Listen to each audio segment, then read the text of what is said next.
Oke, Bapak dan Ibu sekalian, terima kasih banyak hari ini sudah hadir. Kita akan sharing dengan seluruh audiens yang ada di sini. Kalau tadi kita bicara soal peluang dan tantangan transformasi digital atau inovasi digital di sektor pertanian, tadi seperti yang saya katakan, kalau tadi Bu Raras bisa bicara lebih banyak, itu lebih terbuka lagi tuh ya, tadi tantangannya seperti apa, karena tadi bahkan ada 5 stage of grief ya, dari mulai yang anger, denial dan lain sebagainya, karena itu menggambarkan bahwa kesannya mudah ya gitu, mentransformasi digital di sektor pertanian gitu. Kita punya sekarang ada IoT, kemudian kita bisa melakukan analisis data dengan mudah dan lain sebagainya. Tapi jangan lupa bahwa kuncinya sektor pertanian itu ada di petani ya, yang mana kita menemukan banyak sekali tantangan ketika kita harus bicara soal keterampilan digital, soal adopsi teknologi. Nah, saya sekarang mau bertanya dulu, mungkin ini bisa dibilang pembukanya adalah sesi curhat ya. Dari masing-masing perusahaan, boleh di-share dulu Bapak dan Ibu, kira-kira sejauh ini apa sih sebetulnya tantangannya atau hambatan utamanya yang dihadapi ketika kita bicara soal transformasi digital di sektor pertanian. Mungkin boleh dari Bapak Iman terlebih dahulu. Baik, terima kasih moderator.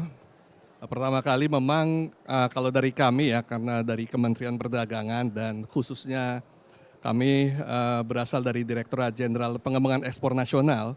Jadi di sini kami pertama memang melihat untuk transformasi digital itu adalah lebih keterkaitan dengan sisi hilir gitu ya.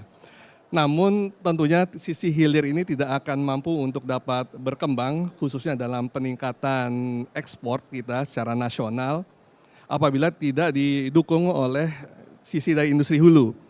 Keterkaitan dengan produk pertanian ataupun perkebunan agro pada saat ini memang banyak produk-produk kita yang tentunya masih sangat dibutuhkan oleh pasar di luar negeri ya. Bukan saja kemudian kita sekarang tetap mengutamakan pada produk untuk bahan mentah, tapi kita bagaimana mengupayakan produk itu bernilai tambah atau hilirisasi gitu ya. Nah ini tentunya tidak akan tercapai tadi apabila tentunya produk-produk yang dihasilkan tersebut ya tidak sesuai dengan demand atau permintaan pasar di luar negeri. Itu tidak akan tercapai apabila dari sisi pertama, dari sisi produktivitas, kemudian dari sisi kualitas, bahkan dari sisi sustainabilitas sekalipun itu tidak akan bisa terpenuhi di sisi hulu gitu ya. Apalagi kita sekarang tadi ya menanggapi dari sisi sustainabilitas itu sendiri, sekarang ini banyak pasar di luar itu yang sudah memberlakukan sertifikasi terkait dengan sustainability itu sendiri. Taruhlah terkait dengan Rainforest Alliance dan lain sebagainya. Nah tentunya ini perlu kita melakukan banyak pembinaan di awal dari sisi petani itu sendiri supaya dapat memenuhi daripada kebutuhan pertama dari sisi domestiknya itu sendiri di dalam negeri sendiri, kemudian tentunya bagaimana kita mau mengarah untuk peningkatan perdagangan kita ke luar negeri. Jadi memang petani kita perlu banyak tentunya mendapatkan binaan-binaan dan tentunya pendidikan pelatihan di awal supaya transformasi digital itu berlangsung dengan smooth gitu ya. Demikian. Berarti lebih kepada hilirisasi itu ya Pak ya, tadi salah satu problem utamanya ya. Oke, terima kasih Pak, mungkin Pak Leo mau sharing juga Pak soal permasalahan atau hambatan utamanya. Iya, kalau dari pengalaman kami sebenarnya mungkin secara garis besar itu ada bisa dikategorikan ada dua aspek ya. Ketika kita ngomong tentang digital transformation sebenarnya ada yang sifatnya teknis, ada yang sifatnya non teknis gitu. Kalau teknis kan sebenarnya berbagai permasalahannya bisa di solve ya. Jadi teknis itu maksudnya masalah infrastruktur, masalah yang tentang fisik bangunan, perimeternya dan sebagainya itu saya rasa maksudnya something yang bisa di solve dengan teknologi. Namun kemudian kita lihat dengan landscape kita di Indonesia sesuai pengalaman kami. Yang tak kalah pentingnya, lagi-lagi tadi kayaknya Bu Raras juga udah sampaikan adalah bagaimana mentransform orangnya gitu. Tools tidak akan bawa kita kemana-mana, tools yang secanggih apapun tidak akan bawa kita kemana-mana kalau pada akhirnya tidak inline dari level leadership ke bawah gitu. Kebetulan kami punya pengalaman di both di BUMN sama di swasta. Kalau swasta itu mungkin lebih strict ya. Jadi kalau misalnya ada deviasi atau apa, tidak mengikuti, tidak comply, employee-nya bisa tindakannya itu sangat bisa direct gitu, bisa immediate. Beda hal dengan misalnya ketika kita implement di state on enterprise gitu, yang mana maksudnya ya beda lah gitu. Nah itu kita lihat menjadi satu landscape yang koeksis gitu. Jadi digital transformation challenge-nya lebih ke sana ya. Kalau Ke SDM ya Pak, balik lagi ya. Karena teknologinya secanggih apapun yang menggunakannya adalah SDM-nya, begitu ya Pak ya. Oke, terima kasih Pak Leo. Bu Raras, silakan Bu. Baik, saya harus lengkap nih supaya balance. Izin Pak. Jadi kalau tantangannya apa gitu, kalau dari perusahaan, dari sisi perusahaan tentu enterprise view itu yang pertama kalau kita punya kebun sendiri gitu ya, atau kita memproduksi on farm-nya itu sendiri, maka tantangannya tentu keberhasilan panen begitu ya. Lalu yang kedua adalah bagaimana caranya kita membina petani sekitar supaya keberhasilan panen itu diikuti dengan kesejahteraan masyarakat yang ada di sekitar perusahaan-perusahaan kami. Jadi kalau di ID Food Group itu ada 16 anak perusahaan yang bergerak di bidang on farm, mungkin sekitar 4-5 perusahaan. Nah, tantangan yang utama itu ada paling tidak itu ada 3 gitu. Yang pertama tentu biaya gitu ya. Saya harus seimbang ya menyampaikannya. Tentu ini dihadapi oleh bapak-bapak yang punya korporasi di bidang pertanian gitu. Yang pertama biaya, cost itu sungguh sangat besar. Tidak mungkin kita membebankan itu kepada petani. Dan berkali-kali mulai dari sebelum saya di sini, saya di telco gitu, di mana telco itu memberikan solusi gitu ya kepada petani. Tidak bisa kita mengecas petani untuk solusi IT. Yang tadi precision farming yang tadi sempat saya sampaikan, itu nggak bisa kita charge ke petani. Pasti kita charge-nya ke perusahaan ya Pak Henry ya. Di mana saya sekarang ada di perusahaan ini gitu, bersama beliau juga di perusahaan sawit gitu ya, Pamko. Itu costly sekali gitu, sehingga kita harus bekerja sama, bersinergi dengan pihak-pihak ya, contohnya adalah Pak Mufti gitu, atau beliau gitu ya, dari INTI gitu, sehingga kita bisa berkolaborasi dan cost itu menjadi affordable, supaya nanti yang dijual ke luar negeri ataupun yang dikonsumsi itu barangnya, komoditasnya juga affordable, sehingga affordability yang tadi itu bisa tercapai. Lalu yang kedua, challenge-nya tentu SDM. Jadi tanggung jawab siapa untuk meningkatkan SDM ini gitu kan? Ya lagi-lagi tanggung jawab bersama, tapi yang paling bertanggung jawab di situ adalah korporasi yang meng-offtake gitu. Jadi kalau tadi Pak Mufti bilang, Bu ini ada kebutuhan dari luar negeri, sertifikasinya Rainforest Alliance dan ini A, B, C, D gitu. Pak Mufti bisa memberikan, lalu memberikan subsidi mungkin ya Pak ya, atau pembinaan. Tapi kamilah yang paling berkebutuhan ya Pak, karena kami yang jual. Kami lalu kemudian off-take kan dari masyarakat. Jadi kami harus memberikan pendampingan. Nah itu challenge yang kedua, yaitu peningkatan SDM. Yang ketiga, infrastruktur. Mbak Winda, sehingga infrastruktur ini tidak hanya IT ya Mbak Winda ya, seperti yang beliau sampaikan gitu ya, teknologi itu nggak bisa diimplementasikan kalau nggak ada 2, people, SDM, dan mungkin infrastruktur yang kedua adalah tata kelola atau SOP. Nah jadi 3 hal ini yang mungkin menjadi tantangan utama sih Mbak Winda, menurut saya. Terima kasih. Baik, terima kasih Ibu. Biaya, SDM dan juga infrastruktur ya, tata kelola. Oke, silakan Pak Henry. Terima kasih. Saya adalah pelaku agriculture ya. Mungkin di antara kita yang ada di sini mungkin saya yang paling lama. Karena 25 tahun karir saya itu ada di agriculture.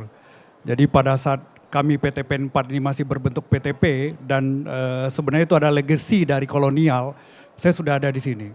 Kemudian sebelum ada di Pamko ini saya ada di Sugarco. Jadi kalau tadi Bu Raras cerita bagaimana perkebunan tebu, kebetulan sebelum di sini saya adalah direktur holding gula, sebelum sekarang menjadi direktur holding sawit. Jadi most barriers yang kami hadapi pada saat kita mentransform ke digitalisasi, pastinya pertama adalah culture, mindset. Karena pada saat kita masuk ke digitalisasi, kita melakukan banyak perubahan-perubahan tata cara kerja dan mengembedkan knowledge yang baru. Buat kami yang mostly karyawan itu tumbuh legacy dari kolonial tradisional, menularkan ilmu baru yang kemudian berubah menjadi satu perilaku baru itu PR. Kita butuh endurance, kita butuh konsisten, kita butuh konsekuen, dan itu harus didorong dari mulai top manajemen secara terus-menerus. Dan kemudian yang kedua adalah bicara infrastruktur dan teknologi. Ini tidak bisa berdiri sendiri, karena persoalan di kita adalah even kita punya capability dan kesanggupan untuk berinvestasi, kita bangun infrastruktur, tetapi kemudian culture dan mindset tidak terbentuk. Ini akan menjadi satu perjalanan paralel yang tidak akan ketemu ke dalam satu objektif visi dan misi kita untuk digitalisasi. Dan kami mengalami itu. Transformasi kami pertama di PT PN Group itu adalah pada saat kita merunning SAP dan ERP, Pak. Pada saat kita bicara konvensional, tadi saya mendengar tadi Bu Raras cerita validitas data. Pada saat kita dulu masih berbentuk PTP, maka keniscayaan kita adalah tidak ada data yang valid, yang kita bisa trust, gitu loh. Karena semua laporan keuangan, laporan operasional itu penuh dengan disclaimer dan catatan-catatan. Jadi kalaupun ini ditampilkan seperti ini, catatannya adalah ini include, ini exclude, ini ada catatan-catatan lain, sehingga pada saat kita consolidate itu menjadi satu persoalan besar. Nah, akhirnya kita bangunlah SAP. 5 tahun lalu SAP kita itu totally, kita bangun back-end dan front-end itu dalam satu platform. Dan itu betul-betul sebuah revolusi di kita. Berdarah-darah. Kita harus sedikit pressure dan push untuk memaksa meninggalkan legacy, kemudian menjadikan SAP, ERP itu menjadi satu-satunya platform. Nah itu kita lakukan pada saat itu dan memang change mindset dan merubah mindset itu menjadi satu behavior, satu menjadi culture baru itu persoalan besar di kita. Tidak butuh hanya satu sistem, tapi butuh endurance ya, konsisten dan konsekuen dan memang harus terus-menerus menjadi satu legacy kebijakan. Jadi sustainable dari satu kebijakan bahwa ini akan tetap dipergunakan terus-menerus, tetap menjadi ukuran terus-menerus itu harus dilakuin Pak. Dan memang Bapak Ibu semua merubah agriculture menjadi satu digitalisasi perlu memang perjuangan. Kenapa? Karena kami saat ini mencoba digitalisasi itu dari mulai integrated business semua Pak. Dari mulai tadi kalau Pak dari Kementerian bilang bahwa kita bicara di downstream, kami mencoba mulai dari hulu Pak. Hulu itu bukan saja dari hulu yang pada saat on farmnya itu misalnya kegiatan cultivating atau harvesting gitu, tidak. Kita mulai dari TU, mulai dari mapping geospasial terkait lahan yang mau di land clearing, kemudian bibit, kita mulai dari situ Pak. Kemudian kita mulai dari tanam. Tetapi memang platform digitalisasi yang ada sekarang tidak bisa, belum kami dapatkan mengintegrasikan semua. Jadi kami pilih-pilih mana yang kita bisa lakukan by digitalisasi, mana yang kita masih combine antara digitalisasi dengan manual. Nah karena tujuan kami adalah digitalisasi itu ada dua sebenarnya yang kami coba sampaikan sampai ke bottom level itu, bahwa digitalisasi itu tujuannya adalah revenue enhancement dan satu lagi efisiensi. Nah kalau itu sampai ke semua levelan, maka mereka akan sampai ke level paling bawah itu ke karyawan, bahwa dengan digitalisasi itu kesejahteraan akan meningkat. Dari apa? Dari penjualan yang tinggi, dari harga HPP yang rendah. Nah begitu juga yang kami coba sampaikan ke teman-teman petani, ke plasma. Karena kalau untuk sawit ini Bu, kami dengan plasma itu mungkin hanya around 40-50% ya. Beda dengan kami di gula pada saat itu 80-90% kita adalah petani. Dan rata-rata petani yang ada di sawit itu cenderung karena itu jangka panjang ya, sawit dan tebu agak berbeda. Kalau tebu itu tanaman semusim yang sangat short term ya, paling mereka itu melakukannya itu untuk 3 tahun, 4 tahun, jadi satu siklus planken dengan ratun itu ada 4 tahunan mungkin. Tetapi kalau sawit itu kita satu siklus itu sampai 25 tahun lebih. Jadi memang edukasi petani plasma mungkin cenderung akan lebih berdampak sustainabilitasnya lebih bagus daripada yang ada di tebu. Tetapi memang di tebu pun harus dilakukan hal yang sama. Mungkin begitu sementara ini. Baik, terima kasih Pak Henry. Tadi sudah dijelaskan. Tadi Pak Henry juga sekaligus memberikan penjelasan bagaimana akhirnya transformasi digital itu harus sama-sama dipahami oleh internal karyawan ya. Bahwa ketika ini berhasil dilakukan itu bisa meningkatkan kesejahteraan bersama.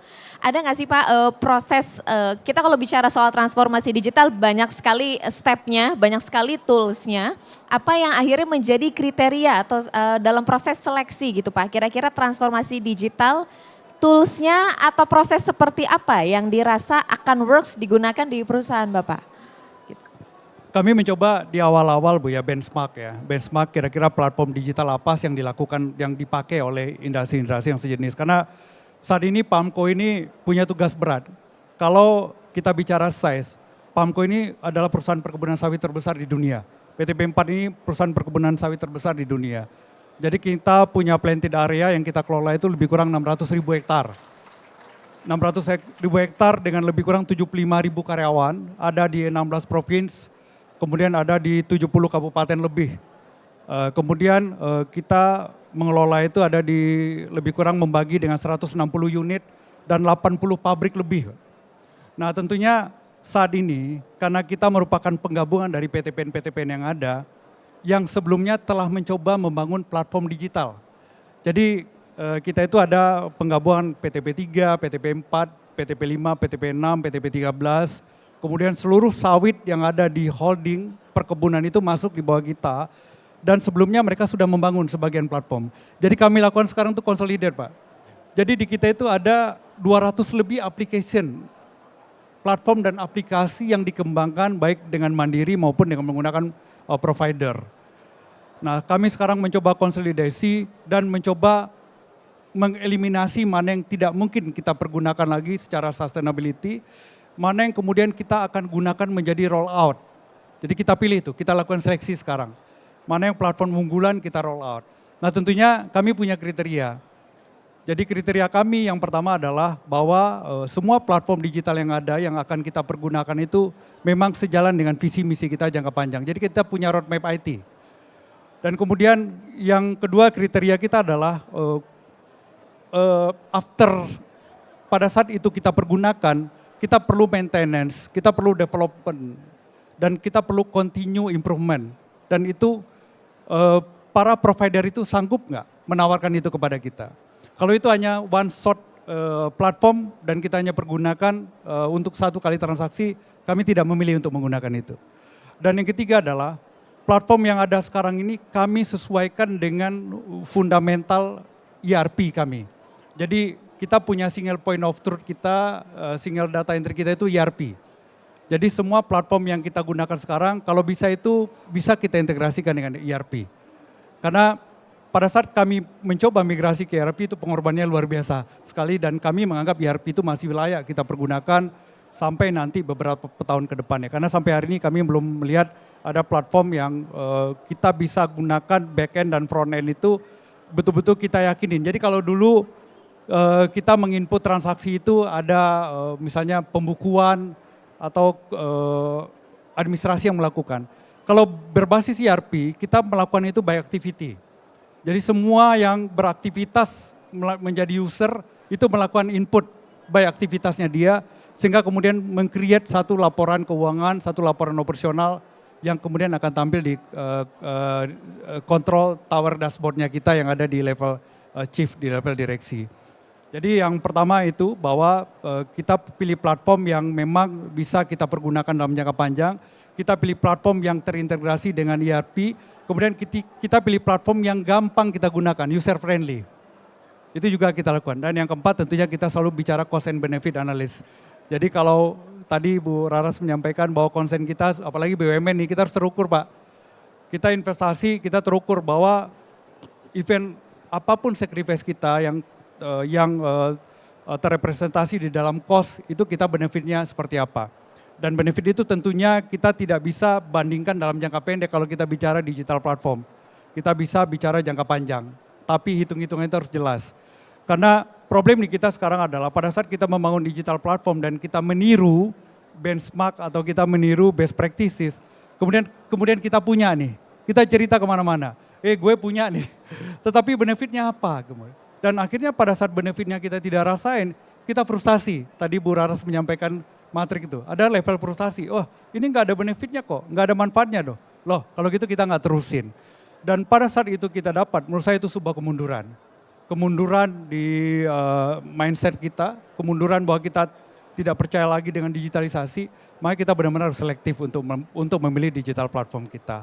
Mungkin begitu Bu, sebagian yang Baik, terima kasih Pak Henry atas penjelasannya. Ini mungkin juga bisa menjadi tambahan insight untuk Bapak dan Ibu ya. Karena kita ketika bicara soal platform digital banyak sekali pilihannya ya Pak ya.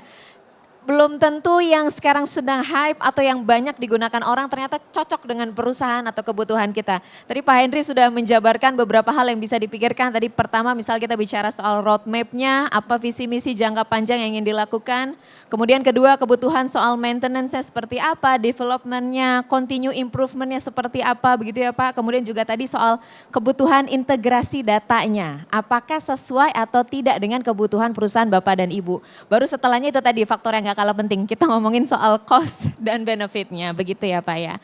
Oke, terima kasih Pak Henry. Saya mau geser ke Bu Raras. Bu Raras ini juga mungkin kan salah satu perusahaan yang kita bisa bilang banyak sekali akhirnya melakukan koneksi dengan para petani, begitu ya. Karena kan produknya kebanyakan tentunya mengandalkan dari para petani itu sendiri. Mungkin boleh di-share Bu Raras, sejauh ini kira-kira strateginya apa yang bisa dilakukan untuk akhirnya mendorong para petani ini lebih mudah mengadopsi teknologi digital itu sendiri? Oke, baik. Jadi kunci petani gitu ya, apa sih sebenarnya kalau kita misalnya mau memasukkan sebuah perubahan kepada seseorang gitu ya, atau manusia gitu ya, pada umumnya gitu. Kuncinya adalah apa sih sebenarnya painful problemnya dia gitu. Jadi sebelum kita masuk begitu ya, atau kita mau ubah kebiasaannya orang itu gitu ya, atau sebuah community, dalam hal ini adalah petani, tentu kita validasi dulu kebutuhannya dia itu apa. Nah petani itu ada dua ya kebutuhannya ya, uang dan uang, enggak, bercanda. Yang pertama kebutuhannya dia adalah modal gitu. Ya Pak ya benar? Benar ya Pak ya. Jadi kalau bapak-bapak mau off take gitu ya, kalau mau datang ke petani gitu Pak, pasti kebutuhannya itu adalah modal. Yang diminta ke kita adalah modal. Jadi kalau kita datang ke mereka, install aplikasi ABC gitu ya. Tapi kita nggak ngasih duit, modal gitu, itu nggak bisa. Kalau tadi Pak Leo bilang bedanya swasta dengan BUMN misalnya let's say gitu ya, yang pemerintahan itu kalau yang swasta bisa strict. Kalau BUMN tuh kalau misalnya kita strict ke petani itu nggak bisa gitu ya. Jadi petani itu memandang kita tuh hibah gitu ya. Padahal kita juga di situ ada perbankan gitu yang memberikan modal dan kur gitu. Jadi yang pertama modal. Jadi di dalam setiap aplikasi yang kita deploy kepada petani di situ ada unsur permodalan. Dan permodalannya harus kita sampaikan bahwa yang memiliki modal itu bukan kita perusahaan, tapi perbankan. Kita ini berdiri perusahaan, terutama perusahaan pangan, itu berdiri izinnya adalah perusahaan pangan dari pemerintah, bukan perusahaan pemberi modal Bapak Ibu. Jadi edukasi terus menerus gitu kepada mitra-mitra kita Bapak Ibu bahwa kita perusahaan agribisnis itu bukan perusahaan pemberi modal. Yang pertama kalau mau ngasih apapun aplikasi kepada petani, sadarilah apa manfaatnya dari aplikasi tersebut. Yang kedua, mereka ingin sekali produktiviti dari komoditas yang mereka tanam itu naik.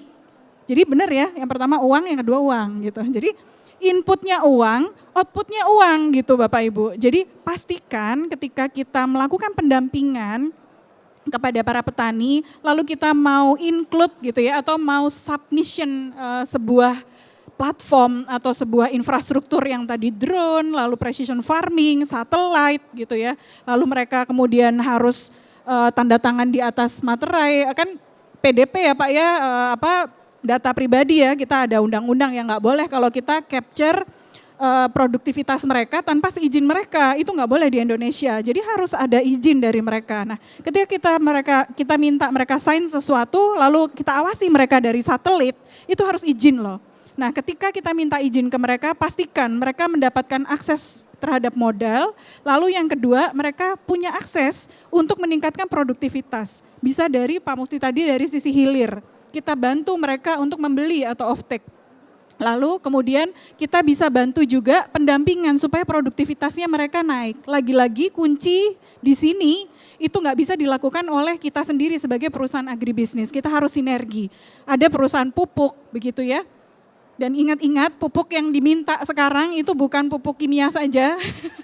Lagi-lagi karena Pak Mufti pasti tahu gitu ya, kita nggak laku produknya nanti di masa depan gitu kalau kita selalu pakai kimia Bapak Ibu, dan sebentar lagi carbon credit ya Pak ya, itu juga harus sustainability loh Bapak Ibu, itu akan dihitung. Jadi kalau kita nggak masuk tuh carbon creditnya, kita juga harus bayar pajak. Sebentar lagi kita akan di charge-nya seperti itu, sehingga pastikan ada dua itu kira-kira Mbak Winda, yang kalau kita menawarkan sesuatu modal, yang kedua yaitu naikkan produktivitas mereka, pastikan aplikasi kita itu memberikan insight kepada mereka gimana caranya mereka bisa dapat uang lebih gitu ya, atau pendapatan lebih, kesejahteraan lebih gitu dari produktivitas atau produksi mereka. Mungkin itu Mbak Winda.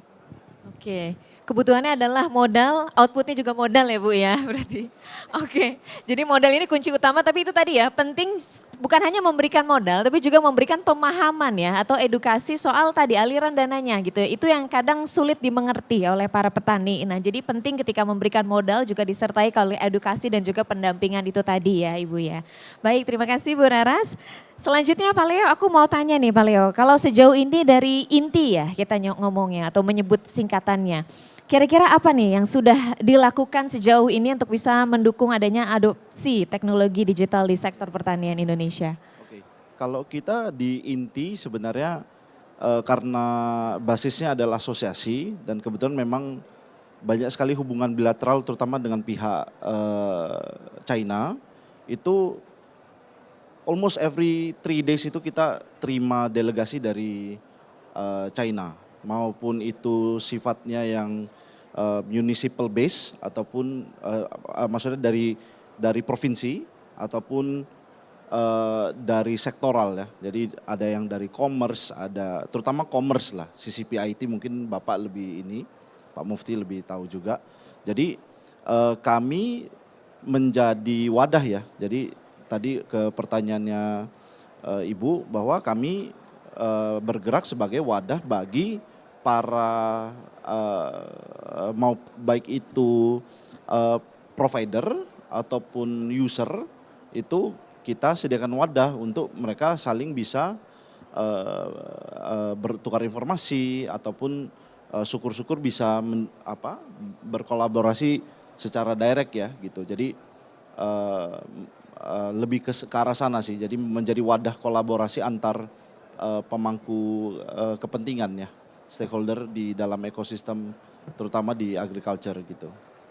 Tapi sedikit menambahkan tadi Pak Suhendi sebenarnya agak humble sebenarnya bahwa transformasi yang terjadi di pihak PTP itu sudah sangat luar biasa sebenarnya. Saya bisa vouch for itulah karena kebetulan kami salah satu juga yang bekerja di sana. Jadi yang tadinya mungkin masih sangat scattered, tadi Pak Suhendri kan sampaikan lokasinya sangat diverse gitu ya, dari Sumatera, Kalimantan, Sulawesi ada, sebagian di Jawa ada. Nah sekarang bayangkan itu semua ya, ini sekarang akhirnya mereka sudah punya teknologi yang bisa mengkonsol semua titik operation itu, yang tadi dalam kaitan dengan on-field data acquisition ya, karena kan itu yang paling mahal sebenarnya gitu. Jadi izin ya Pak, saya menambahkan sedikit buat Bapak. Ya, mungkin begitu, thank you. Baik, terima kasih Pak Leo. Jadi itu bentuk komitmennya ya, sudah bisa menjadi, sejauh ini memang sudah menjadi wadah bagi para provider dan juga user ya, bukan hanya menyediakan model tapi untuk akhirnya saling bertemu langsung, bisa secara direct berkoordinasi untuk kebutuhan ke depannya seperti apa ya, begitu ya Pak Leo. Oke, sekarang aku mau geser ke Pak Mufti nih Pak. Ini pertanyaan pamungkas nih, kalau tadi kita sudah bertanya soal bagaimana akhirnya setiap perusahaan ini semuanya punya challenge-nya masing-masing, punya strateginya masing-masing. Kalau dari segi pemerintah nih Pak, bagaimana nih kebijakan pemerintah akhirnya bisa disesuaikan untuk akhirnya lebih mendukung adanya integrasi teknologi digital di sektor pertanian nih Pak. Mungkin boleh diceritakan Pak gimana nih ke depannya untuk mengukur apakah kebijakan yang sudah ada sudah efektif atau belum gitu ya, atau kira-kira perbaikan yang akan ada ke depannya seperti apa Pak? Baik, terima kasih Bapak dan Ibu yang terhormat. Jadi pertama terkait dengan penyesuaian integrasi terkait transformasi dari digital, dari hulu ke hilir, tentunya dari pihak pemerintah perlu berkolaborasi ya antar kementerian, antar lembaga tentunya dalam membidik setiap peraturan yang diberlakukan ya. Khusus dari Kementerian Perdagangan sendiri terkait dengan transformasi digital ini, kami telah mengeluarkan ya peraturan Menteri ya, nomor 31 tahun 2023.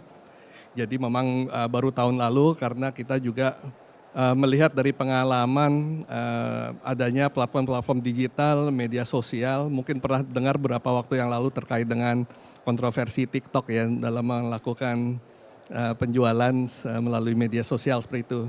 Jadi memang salah satu yang perlu dikeluarkan adalah tadi regulasi peraturan tersebut yang mengatur terkait dengan perizinan untuk berusaha dan periklanan dan juga pembinaan ataupun terkait dengan pengontrolan dari pelaku usaha dalam bidang perdagangan khusus yang melakukan usaha melalui sistem elektronik seperti itu. Jadi hal ini tentunya kita dalam peraturan-peraturan tersebut memberikan beberapa aturan ataupun beberapa ketentuan yang memang mengatur secara logis terkait dengan pemanfaatan teknologi digital dalam sisi perdagangannya. Namun terkait dengan kalau kita kembali kaitkan dengan kegiatan kita pada hari ini, tentunya dalam bidang perkebunan ataupun pertanian yang kita kaitkan dengan perdagangan, tentunya kita berusaha paling tidak juga menciptakan semacam platform digital yang bisa mengakomodir para pelaku usaha, bukan saja petani dari sisi hulu tapi juga dari sisi pedagangnya ataupun intermediatnya sekalipun ataupun pebisnisnya yang ingin mengakomodir apa yang sudah menjadi produktivitas secara efisiensi dilakukan di sisi hulur itu dapat tadi memberikan produktivitas uang ya Bu ya, memberikan produktivitas uang ada hasil di tingkat hilir gitu ya. Nah tentunya ini dari kami itu menciptakan semacam platform digital yang bisa menghubungkan antara pihak supplier dengan pihak buyer gitu kan. Kita memiliki dari Kementerian Perdagangan itu kita memiliki lebih dari 40 perwakilan perdagangan di seluruh dunia. Ada Atasa Perdagangan, ada Indonesian Trade Promotion Center.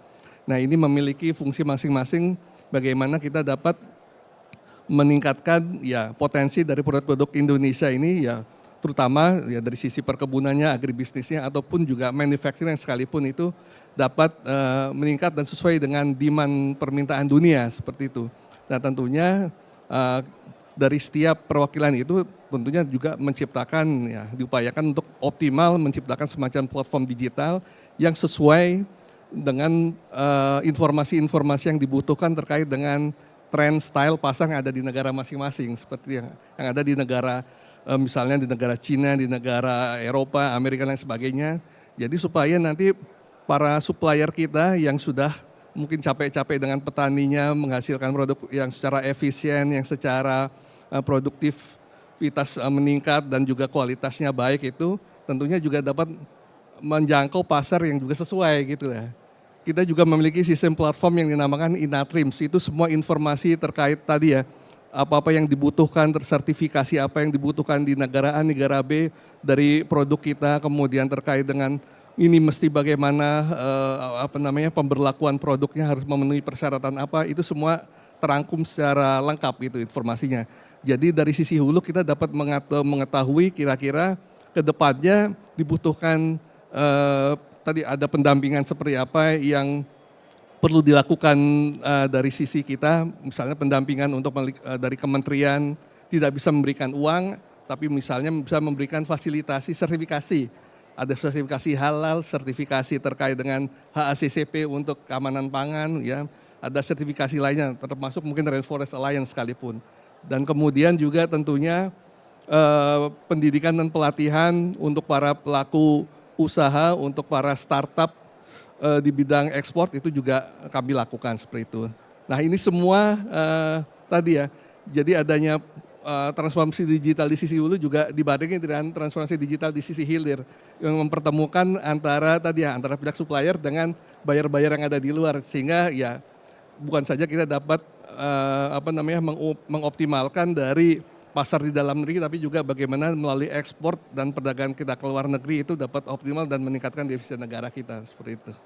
Oke, luar biasa. Jadi sebetulnya sudah banyak sekali kebijakan yang dilakukan. Tadi bukan hanya menciptakan platform digital ya Pak, tapi juga yang bisa membantu semuanya terintegrasi, tapi juga membantu akhirnya semua buyer atau supplier akhirnya bisa memproduksi atau menciptakan produk yang tepat sasaran ya Pak, baik untuk diproduksi secara ekspor ataupun di dalam produksi lokal, begitu ya.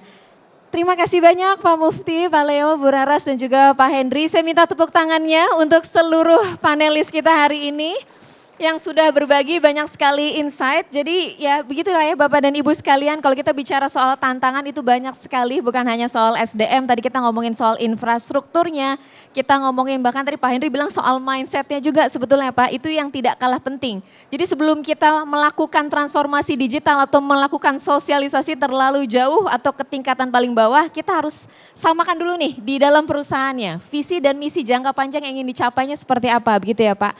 Sehingga semuanya karyawan semua bisa serempak, semua saling adaptif, saling tahu kenapa saya harus melakukan transformasi digital seperti ini. Jadi penyebaran untuk pemahaman atau mutual understanding itu jadi lebih mudah ya Pak ya. Jadi kalau SDM-nya sudah tepat, kita akan lebih mudah untuk bisa mengelola transformasi digitalnya itu sendiri. Baik, terima kasih banyak untuk seluruh panelis kita hari ini dan terima kasih banyak juga untuk Bapak dan Ibu sekalian yang sudah menyaksikan hari prosesi atau talk show kita hari ini.